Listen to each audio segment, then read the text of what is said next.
and you guys can see where you guys fit into that. Then maybe I'll tell you some things I wish I would have done earlier.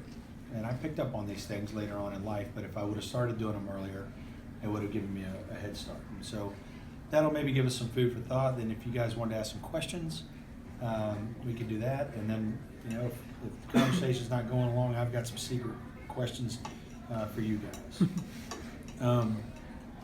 But the way I ended up here today, frankly, is, there's a lot of stuff that happened that was good for my DNA and changing my blueprint when I was at BGA. I'll get to that in a second, but real quick, I graduated BGA. I went to college.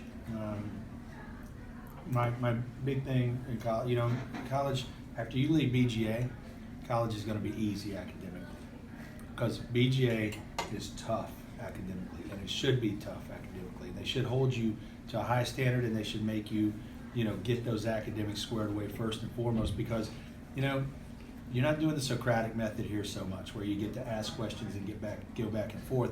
They're just pounding information in you. And you may or may not like that, and you may or may not be good at it. But the point is it gives you flexibility and options later on if you get that base. So stick it out. Don't do what I did, ignore it or poo-poo it in any way, because it'll give you tons of opportunity later on.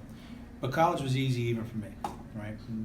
I swam in college, which was the way I ended up in my job. So we had a pretty good team. We were top 20 in the country, and there were a few of us who made All-American. And that catapulted me into joining the Navy and joining Naval Special Warfare and becoming a SEAL. So it was fun. It was like I was out enjoying joining an outdoor club, and it was just hanging on to my youth a little bit longer. I did a couple of deployments, and then 9/11 hit, right? And so then I started going to the Middle East, working in Afghanistan and Iraq for 15 years or so, and that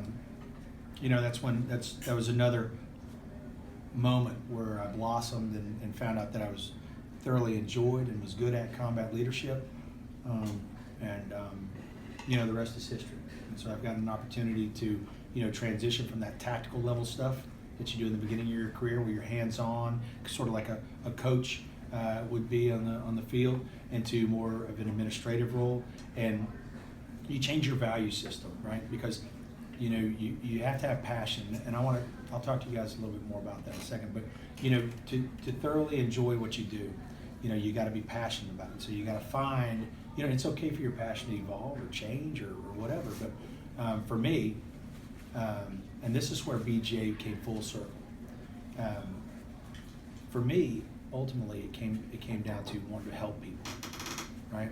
And whenever I figure out, whenever I talk about what I'm passionate about and what drives me and what I get value from today, it's about helping people. It's about helping people reach their potential. It's about helping people have the room to breathe and think, and give them the training and the education that they need to be the best version of themselves. And so that's what I've been doing for the last 10 years through various jobs, and I thoroughly enjoy it. And unfortunately, I'm going to retire next year. But I think as I transition, and I'm working with people on my transition, I'm going to have to find something that it's going to be a people type job, where I'm going to get to either lead or be a part of highly functioning teams that have a goal, and teams that want to succeed, and teams that want to help each other. And all that for me started at BGA. So some other neat things, some other good things that I did at BGA. I talk about people, and I talk about how that's what I get value out of. Well, the reason why I say that is because of my peers at BGA. I met my wife here. She didn't like me very much in high school, but she was an exceptional woman. She was on the honor council, and she was in the student government. She was also in student government. She's the first woman president in the history of BGA. So she's a fantastic woman. She's, you guys, find a good woman, guys. Find a good woman. They'll make you successful. They'll make you much more successful than you would ever think about being on your own. So make sure you do that. I also came from Nashville out here. So I went to Oak Hill Elementary School. I don't know. How many of you guys are from Nashville?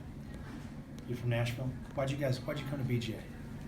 Well, my brother came here a little bit before me. He's 5 years older, and then my parents said they just wanted like the private education. Why not MBA or FRA or Ensworth? They had a friend, I forgot their name, but they recommended BJ to them, and when they Okay. checked it out, they just picked it. Okay, Found good. it being the best fit. I don't know. Best fit. Fit is important. Very good. My dad got a job here, so he brought me over. Very good. Very good. Well, okay. Now, are you from Nashville?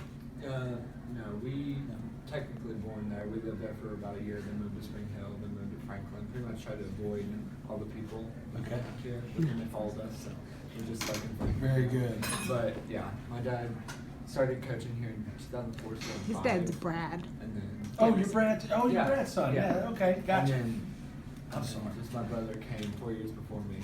Yeah, very cool. Yeah, well, so, like finding the right fit is key. It's key to success, it's key to any organization, it's key to your, mental health, frankly. Don't, don't tell people don't listen to people who tell you what you need to be doing. Go find the right fit for you, right? And so for me, it's the same sort of thing. I've always enjoyed, trying new things and being uncomfortable and, going into environments that are unknown. And so, I wanted to go to BJ more so than NBA or anywhere else because, frankly, I only knew one person coming down through here. And so, and let's make no mistake, there is a cultural difference. Maybe not so much anymore, but there used to be a big cultural difference between Franklin and Nashville, right? And so it was a lot of fun to get in and experience new cultures and do new things. Let's see. Another thing I would say is that now this is a double-edged sword, but something else that I did at BGA, and let me see if I can explain this. You guys hang with me. I had a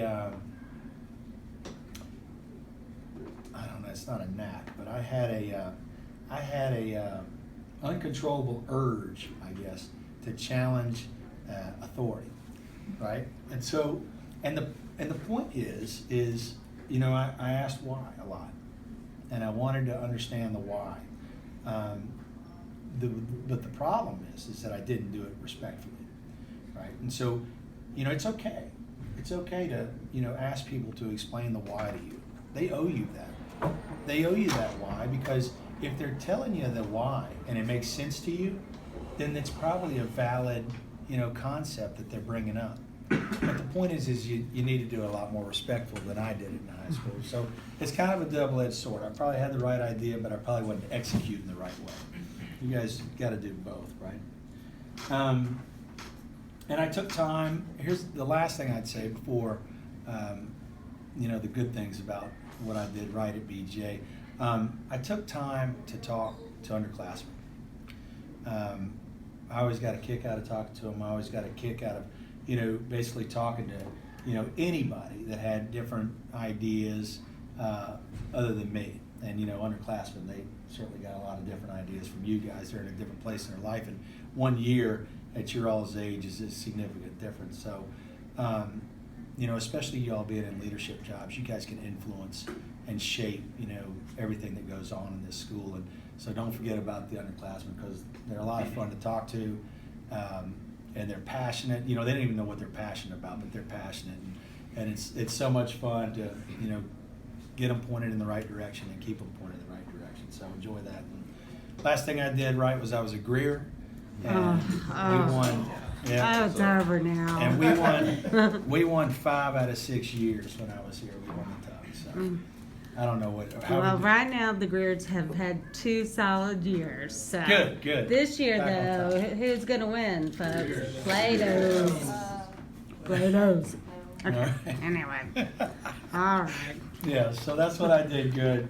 The 2 things that I didn't do good that are worth mentioning, I've already talked to you about them, and so it's worth stressing to you again. I didn't study very hard. I didn't take my academics very seriously. And, it's a different type of education, what you're getting now from, what you'll be getting in college. You'll still get a little bit of like what you're doing, but then you'll start going into like adult education models after that. And adult education for me is super exciting.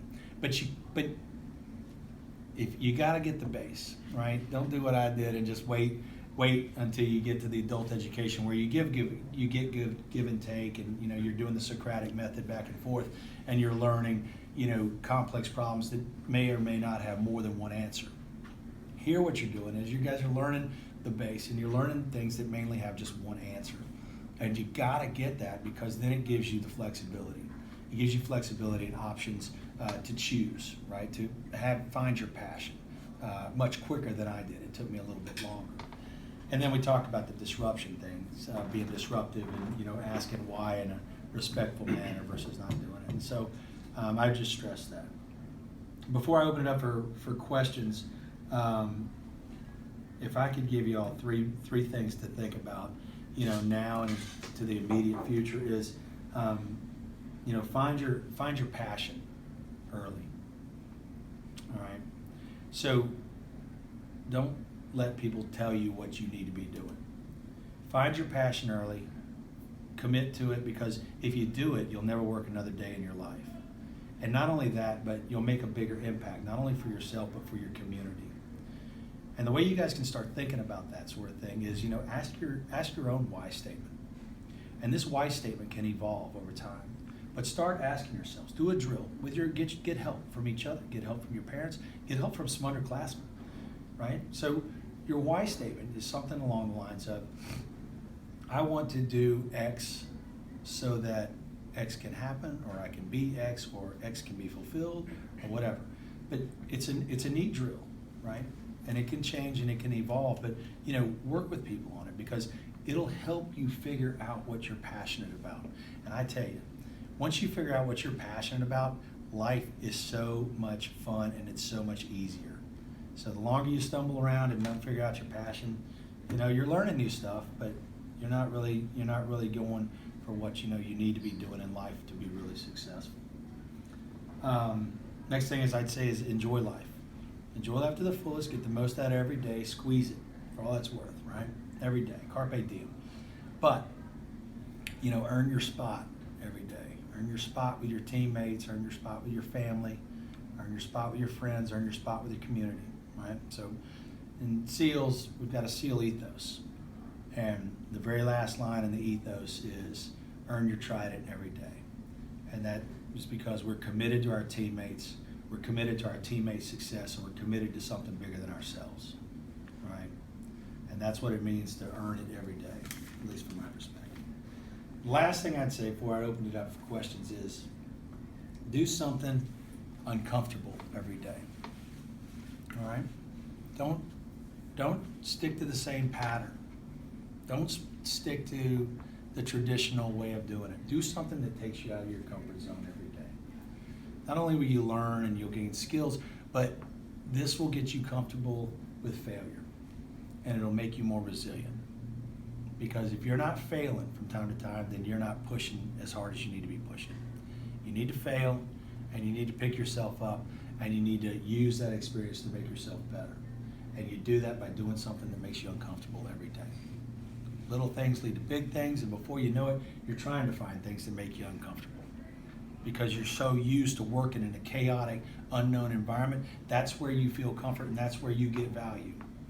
I'm just saying, maybe it takes you there, maybe it doesn't, but do something that makes you feel uncomfortable every day. It'll pay off in the long run. And that's really all I got to open it up with.